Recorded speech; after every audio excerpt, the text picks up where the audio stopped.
There's one simple way out of trouble. Will he finally take it? And trouble for Tampa Tom.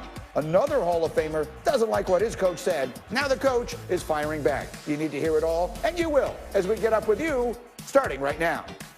And we begin with must-win games this weekend. 0-2 is the most dreaded record in the NFL, and there's good reason for that. Since the current divisional alignment began in 2002, only 16 teams started 0-2 and made the playoffs at 7.4%. Now, what's going to change this year, because there's an additional team in each conference, but that doesn't change the fact that 0-2 is a place you don't want to be. So let's talk about teams with a lot on the line in week 2. D. Wood, who do you have your eye on? Oh, the Cleveland Browns. Listen, we already talked about coming in how Baker Mayfield's been surrounded by all these weapons from Odell Beckham Jr. and Jarvis Landry, and the list goes on and on. If Baker Mayfield and the Cleveland Browns fall to 0-2, especially in the division 0-2, boy, the season could be derailed before it even starts, really. That game is tonight. Meanwhile, Dominique, who's a team you got your eye on that doesn't need to start 0-2? Oh, yeah, I got two teams, actually. The Colts versus the Vikings. They're playing each other. They both lost in week 1. Rivers wasn't good against a team that we thought the Jaguars weren't going to win any games. Then the Vikings secondary has had a lot of turnover at corner, and Aaron Rodgers made them pay. So these two teams are going to be playing this week, and whoever loses this team is going to be in real bad shape starting out the year 0-2. And you can't lose games like that game the Colts lost to the Jaguars, because most times you're going to be outmatched. You got to win the games that you're supposed to win, because you're going to lose a lot of those those close matchups going on. And those are teams that are both thinking Super Bowl thoughts. Lewis, who do you have your eye on? Well, Damian Woody, I have my eye on your Cowboys. Yeah, I said your Cowboys. Because I'll tell you what, this week against Atlanta, they better go ahead and put up a win, because next week they're going to Seattle. I mean, in 2 weeks they're going to Seattle then. And then things could get real dicey for this football team. I think we all know, look, Dallas is kind of in the same situation as Tampa Bay. It's about expectations. It's about what people were saying about them in the offseason. Remember, this offense is unstoppable. They have the best wide receiver core in the league. They have the best skill position set in the league. Well, we need to see this pretty quickly. We need to see this against the Atlanta Falcons this week. Because if not, I think conversation is going to get ramped up around this football team very quickly. Then you have the pending contract negotiation at the end of this year with Dak Prescott. You have the conversation right now about whether or not Mike McCarthy has actually put his stamp on this offense, or is this just Kellen Moore's offense? There's a lot going on here, too. And you want to talk about heat getting turned up on a football team if they go 0-2. This is the one. This is the team to watch. I agree completely. And let's make sure everyone understands why he's referencing D. Wood in that circumstance. Lewis, you made a bold prediction last week that the Cowboys would miss the playoffs. and a big fella over here pretty much lost his mind. D. Wood, what do you have to say after week 1? Well, first of all, good morning, Lewis. You're not going to listen. It's too early in the morning for you to be trying to come up at me and everything. I know you did Monday Night Football and all that, so you're feeling kind of swollen in the chest and everything. But let's calm down on the Cowboys. The Cowboys will be all right. I'm not picking them to go to the Super Bowl this year. I did that last year. They let me down. But to think the Cowboys not going to make the playoffs, I might need you in the studio so we can have a face-to-face conversation. Ooh. Hey, man. Hey. Escalated. See, no, wait a minute. Just a couple segments ago, you went all in on your former team, the Jets. You went all in on them. You wanted to basically just go in there and just nuke the whole play and just kind of burn it all down, start over again. And now, I just don't understand what all this defense is of the Cowboys. I mean, look, I like them. I like the Cowboys. When I was a kid, look, that was my team. Tony Dorsett, the whole thing, that was my team. But, I mean, the expectations always seem to be get out of control with this football team. They just do. And there's just something about the makeup of the team that doesn't seem to consistently jive with what you see on paper. Because you're right. What you see on paper is a team that should be putting up easy. It should easy be a 4-touchdown team every week. Every week, 28 should be the minimum that this team is scoring. But then you have highlights like this, where Aaron is just like bowling pinning people and throwing them around. I mean, it's like come on now. We can't always have this same conversation every offseason about this football team, and then they come out and lay an egg like they did against the Rams. I mean, it has to get better, and they need to stop Atlanta this week. That's what they need to do. Because the next week up in Seattle, I may have gotten one wrong on that prediction as far as Seattle missing the playoffs, because Russell Wilson is not having it. He's not having any slander from anybody. So it's just too much to ask for the Cowboys to go to make the playoffs. If you're talking about, these expectations of the Cowboys, you telling me right now it's too much to ask of the Dallas Cowboys just to make the playoffs? on, Lou. Come on, man. Talk to me. I didn't say it's too much to ask.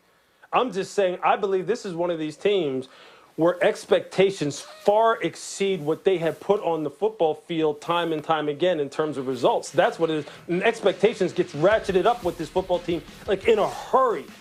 As soon as they drafted CeeDee Lamb, as soon as CeeDee Lamb's name was called in the draft, what started to happen? It was like this offense all of a sudden now. This is like Kansas City of the NFC. No, I'm not saying. Did you hear that from me, Lewis? You didn't hear that from me. And I just like to bring this up with you because you're my guy, though. That's why. I know why you bring it up with me because of New England. You know how that whole culture is New England, so you trying to get that dig. Yeah. Let me get Schefter and Nick in on this conversation as well. And Nick and the producer, I'm keeping it here because this is good stuff here. Schefter, the last time we all got yelling at each other, you jumped in and you provided a voice of sanity and calm. What is your perspective on the Cowboys, their expectations, and their Week 1 performance? The same thing. Again, if the offensive pass interference isn't cold, they win the game. We're talking about whether the Cowboys are going to the Super Bowl. It's 1 week.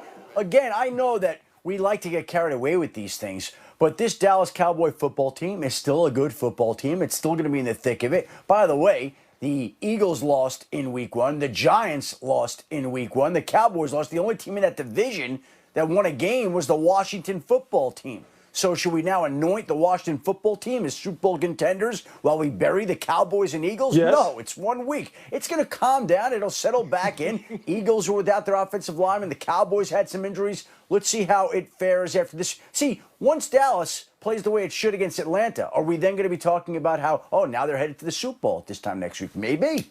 Well, let's talk about how they should. Dominique, that I think is an important point here because we were talking, you and I, Nick, were talking this morning before the show about what they should do, why that offense doesn't look the way we all think it should. What is your perspective? Yeah, I think Lou touched on it a little bit about people getting carried away, saying that they could be the Kansas City of the NFC. I think they actually could. The difference is Kansas City plays aggressively. They play like they have an all-star or Pro Bowl level quarterback. They play like they have Pro Bowl level tight ends, receivers, running backs. They play aggressively. They want to score a ton of points, and they are not playing or calling plays based on what they're seeing on the other side or necessarily based on what's on the scoreboard. They set a goal to score a ton of points, and they go out and do it. And I feel like the play calling and the play design in Dallas it treats Dak Prescott as if he's not a Pro Bowl level quarterback, as if he's some sort of game manager. They treat that offense as if those players are not as good as they are. I think they should put more complicated schemes in and take more shots and let Dak Prescott win or lose them the game. Don't try to stick around. You don't want to hang around when your offense is your best asset. You want to score. So I hope that they go out and get aggressive, take shots, and go the opposite way of what I think a lot of people suggest that they do, is just hand the ball to Zeke and back off and hope that Dak doesn't blow it. No, let Dak be Dak and let Dak blow up into the quarterback that we all see that he can be in certain moments. I like that perspective a lot, and that's what I meant when I said the new-look Cowboys look a lot like the old-look Cowboys. And I would add, they've spent all their money on the offensive side of the ball as well. So, exactly. Lewis, is that a reasonable perspective in your mind, that offense is still not playing to the strength that it seems to have, and that because they never seem to score as many points as you think they should in big games? Do you think that there is something in the offensive philosophy that's causing that? Lewis Riddick. Yeah, I think Dominic has a great point here. And I think, especially when you look at how offensive play is trending, being aggressive early in football games and throwing the football early in football games and using the threat of your running game, just the threat of your running game, even if you haven't even established the run yet, is something that yields positive, explosive results early in football games. Just saw it last week. Just saw it last week in Denver with the Tennessee Titans. They have Derrick Henry. What do? They come out in the first play of the game, play action pass, and they put Ryan Tannehill out on the perimeter, and they wind up throwing the football. And we're having success moving it. Dallas could do the same thing with Ezekiel Elliott. If they have 3 wide receivers that are capable of winning their one-on-one matchups at any given moment, and they do, then go ahead and let Dak throw the football early. Let him take the defense and back it off early on and make them understand that they have to defend the entire length and width of the football field. you'll naturally create more room for Ezekiel Elliott. You'll create more doubt in the minds of the defensive players, and you probably do open up this offense to where it is a 4-touchdown-a-game type of offense possibly, and then maybe you get to where you want to get to. So, yeah, I understand that philosophy. I agree with that philosophy. I'm an old-school type of guy when it comes to football, but I'm starting to see how this kind of approach really does put defenses in a bind and make things very tough, and maybe Dallas should consider that.